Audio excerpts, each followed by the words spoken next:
uma planilha enorme, nós temos uma quantidade enorme de dados. Então, o grupo da Fátima, na verdade, falou sobre as questões teóricas que a gente coletou, e o nosso ficou com as questões metodológicas. O levantamento que a gente fez, além do que a Fátima falou ontem, é que a gente recorreu ao portal de tese da CAPES e fez um levantamento também das teses e dissertações que estão nesse portal, tá? De resumo, na verdade, né? Para os periódicos, aqueles critérios que a Fátima falou ontem são os critérios que a gente usou, né, em todos. E para o banco de tese, e aí vem a dificuldade de caracterização do campo de estudo, a primeira, e a gente vai falar nisso um pouco depois, mais no final. O outro, a gente usou o descritor Psicologia Social, tá, para fazer a coleta no banco de dados da CAPES. Tá? Bom, não foi fácil, né? É muito difícil você encontrar bons descritores. Então, nós acabamos deixando Psicologia Social, foi quase falta de opção e não opção, né? Quer dizer, a gente tentou diversos descritores e não, o que deu um resultado menos ruim, vamos dizer assim, que não dava mais informações mais pertinentes, ficou na Psicologia Social, que acaba sendo correto, mas acaba também sendo um pouco abrangente para aquilo que a gente queria fazer. Um outro problema é a confiabilidade do registro do portal da casa, né? Nós não estamos fazendo o nosso dever de casa. Programas de pós-graduação, nós como membros de programas de pós-graduação não estamos fazendo o nosso dever de casa. O portal da casa é precário com relação às informações e à quantidade de material de informação que fornece. Mas eu estou vendo pelas outras apresentações que a gente já viu aqui, o pior problema o problema mais sério que a gente tem é a construção de categorias adequadas. Em quase todas as apresentações, quando o expositor está falando, tem sempre alguém que não concorda com alguma coisa, e o não concorda é quase sempre no sentido de uma classificação. Tá? Então, essa classificação não podia ser assim, não podia ser assim. Eu acho que teria que ser outra classificação. Enfim, então, nós temos um problema sério, eu acho, né, para pensar essa questão de fazer pesquisa, tanto em classificar o que é uma teoria, tá? Quanto em classificar que tipo de método é um método quantitativo, que tipo de método é um método qualitativo, o que é essa chamada psicologia social, como é que eu identifico um trabalho, né? Então, eu acho que nós estamos realmente precisando nos reunir mais, nós, psicólogos sociais, e discutir mais sobre isso.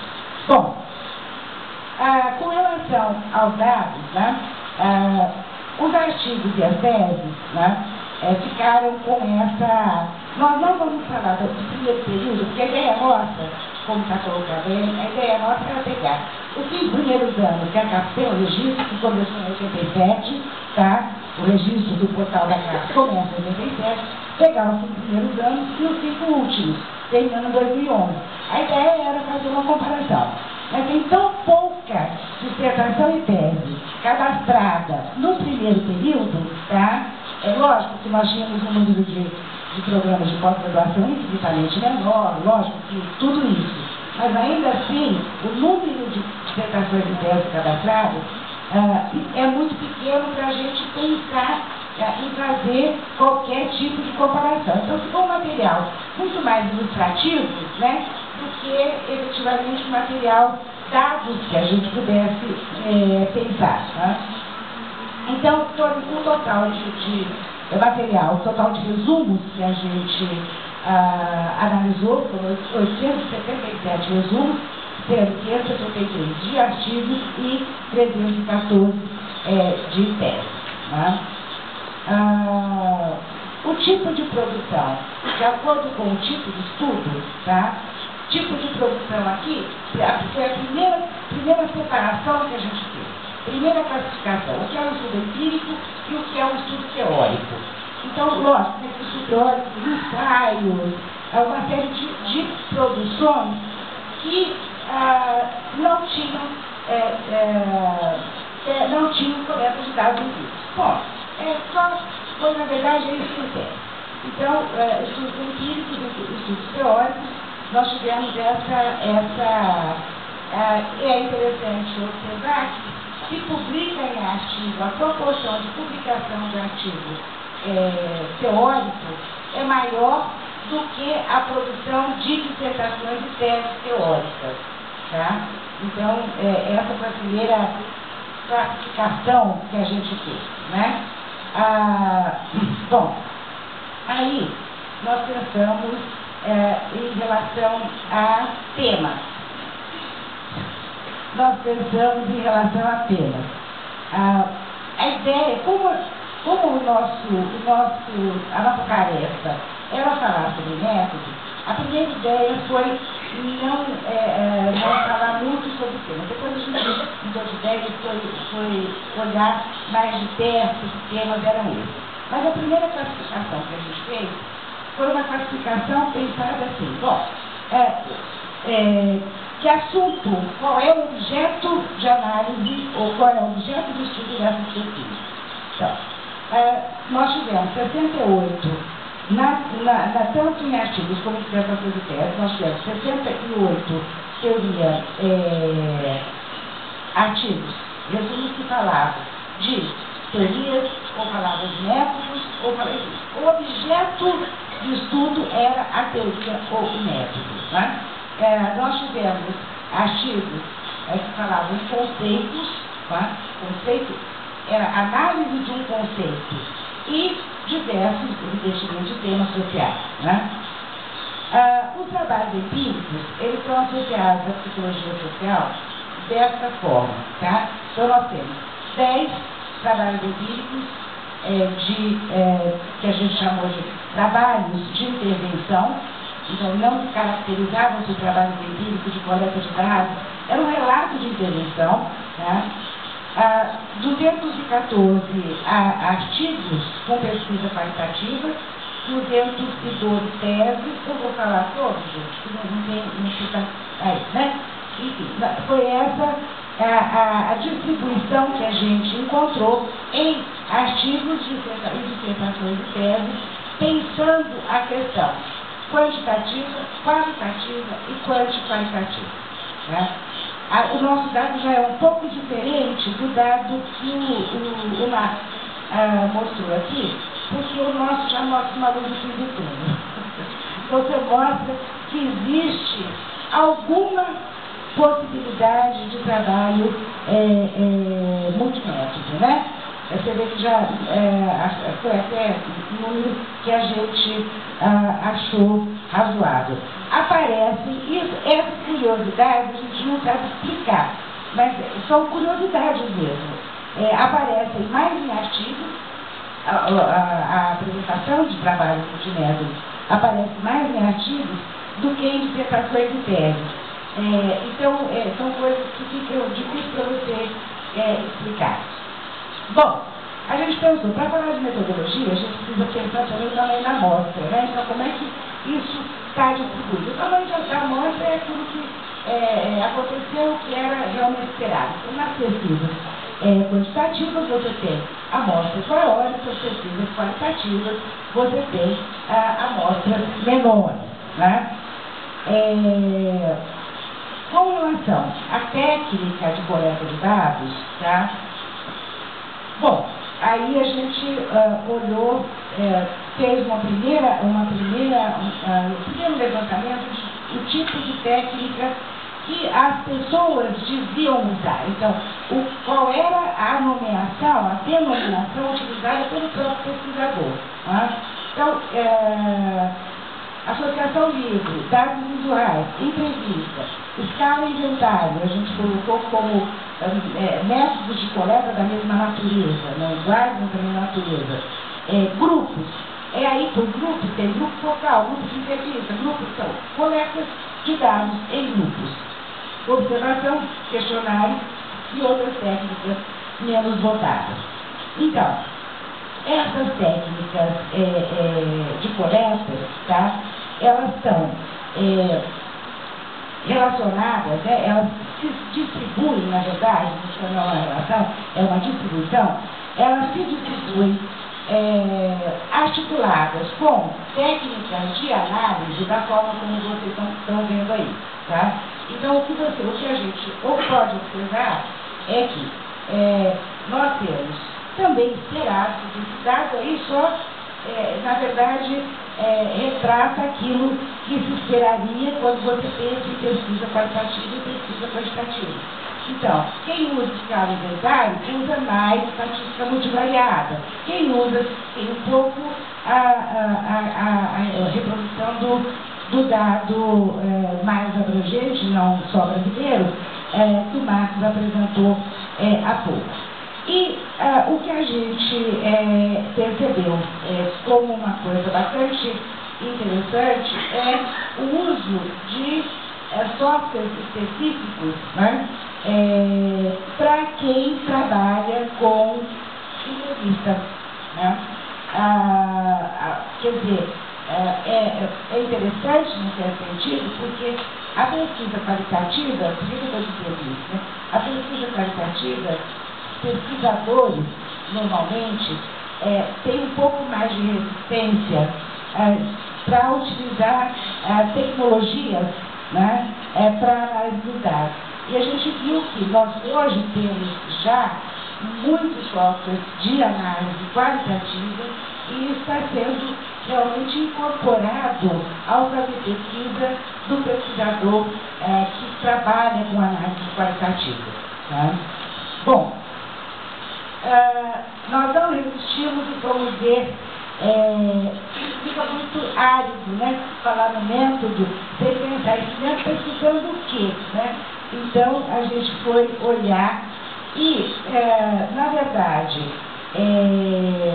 a gente tem uma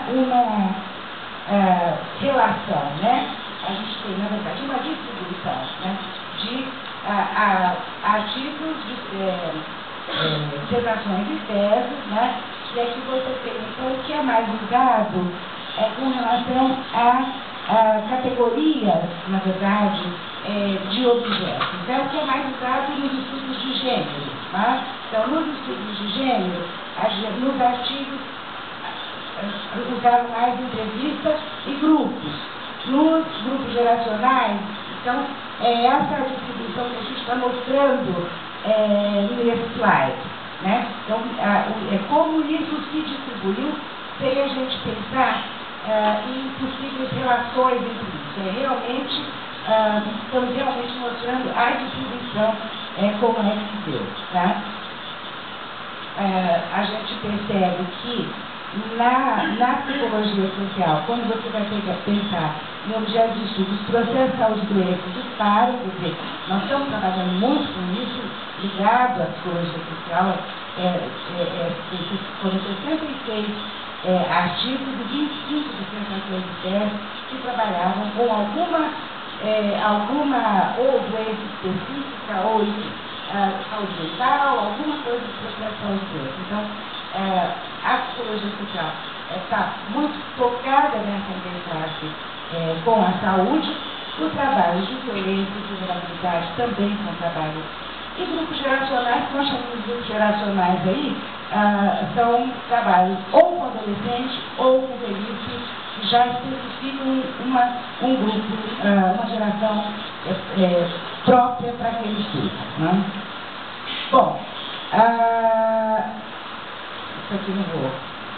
Vamos passar. Passar para.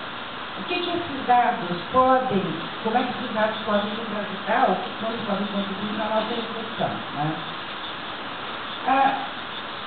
Primeiro, não é uma reflexão, primeiro é realmente lamentar o estado de coisas que a gente encontrou. Nos artigos, a gente não conseguiu identificar a amostra utilizada naquele estudo empírico tá? Em 40 dos trabalhos realizados. Quase 10% dos resumos não diziam quem eram ou como é que se caracterizava equilibralmente essa amostra. Tá? A técnica de coleta de dados não apareceu em 13, a técnica de tratamento de dados não apareceu em 35, e nos resumos de dissertações e teses é mais preocupante. Vejam, os resumos de publicações, de periódicos, eles têm um tamanho, né? E a gente não pode passar uma palavra daquilo. Os resumos de dissertações e teses, pelo menos dos programas que eu conheço, eles são mais flexíveis. Então, eles não têm um tamanho padrão, você não pode, normalmente há uma flexibilidade maior. E aí você encontra mais problema com relação a resumo, né? A amostra utilizada não era referida, tá? Em 37% dos trabalhos não falavam claramente da amostra que usava, tá? A técnica de coleta de dados em 64%, 23%, a técnica de tratamento em 61%. Não dizia como os dados foram tratados, tá? Essa ausência de informações sobre os procedimentos adotados, né, quando você desenvolve uma pesquisa, pode ser apenas, bom, a pessoa não está sabendo fazer resumo. Eu fico muito preocupada que são teses e dissertações, então nós estamos tornando mestres e doutores com resumos, e no caso dos artigos, não só o autor não faz, mas o parecer também estou deixando passar esse tipo de coisa. Pode ser só realmente um problema de elaboração de resumo, mas eu acho que pode ser mais preocupante ainda, porque pode estar indicando descaso pelos procedimentos metodológicos. Aí eu não preciso falar muito sobre isso, eu falo bastante sobre isso, é um pouco o que a gente estava discutindo ontem, né? Então, volta a supervalorização do objeto, né? Os falos do objeto, e o método, continua, né? E o método é uma coisa menos importante, né? A preferência por metodologias qualitativas, como o Márcio já tinha colocado, né? Tanto nos artigos como nas dissertações e teses, né? A presença de métodos qualitativos em 48% dos artigos empíricos, exclusiva ou combinada com métodos qualitativos, os esforços, que é isso que a nossa análise está mostrando, combinados ou não com outras técnicas de análise, e outra questão que a gente precisaria conversar melhor. Um número elevado de pesquisas quantitativas que utilizam como participantes, tá, estudantes universitários. Tá? Essa é uma questão que precisa ser mais bem pensada, que é uma questão de amostra de conveniência. Eu acho que não tenho nada contra, né? Mas eu fico imaginando que o uso recorrente, o uso praticamente só de estudantes universitários, no caso do Brasil, representa um problema, porque nós temos, em 2010, nós tínhamos a nossa população de adolescentes, né, jovens, né, que é uma população de mais de 20 milhões, né, nós tínhamos 6 milhões de universitários. Então, o que a gente está... Quem são essas pessoas que estão respondendo às nossas pesquisas e quão representativas elas são para a gente poder dizer, olha, no Brasil é assim, eu estou criando um modelo teórico baseado numa população que, na verdade, representa, infelizmente, ainda a minoria no Brasil. Né? Então, é um alerta, eu acho, para se pensar amostras de conveniências, né, que são, às vezes, fundamentais, mas tentar ampliar um pouco esse campo, né? Bom, e aí viemos tudo que a gente achou, viu, né? Metodologias qualitativas e quantitativas é uma outra classificação, evidentemente, não é como a sua. A gente encontrou em 11% da produção, quase 12% da produção analisada. E isso parece indicar a adoção de uma nova orientação paradigmática, ou pelo menos da superação, começando a superar as graves intolerâncias e então métodos tradicionais convivem, pelo menos um pouquinho, com as alternativas metodológicas, né? A gente, como autoras, defende a importância da triangulação teórica e da triangulação metodológica na produção do conhecimento. Então, se você tem a combinação desses métodos de pesquisa, aponta uma superação das falsas dicotomias entre esses métodos, né? E aí fica o alerta,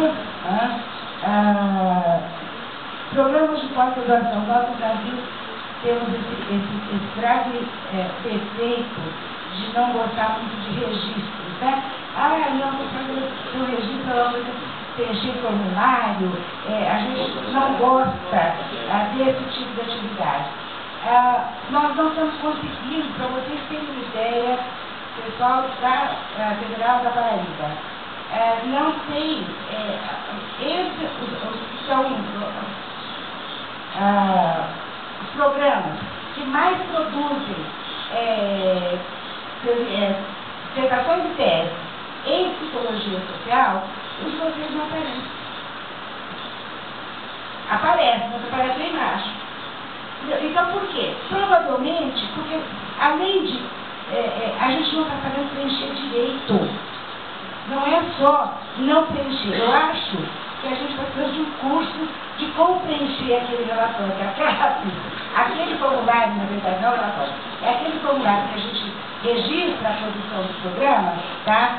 Porque quando você põe psicologia social, estou falando de vocês, do nosso programa não aparece uma.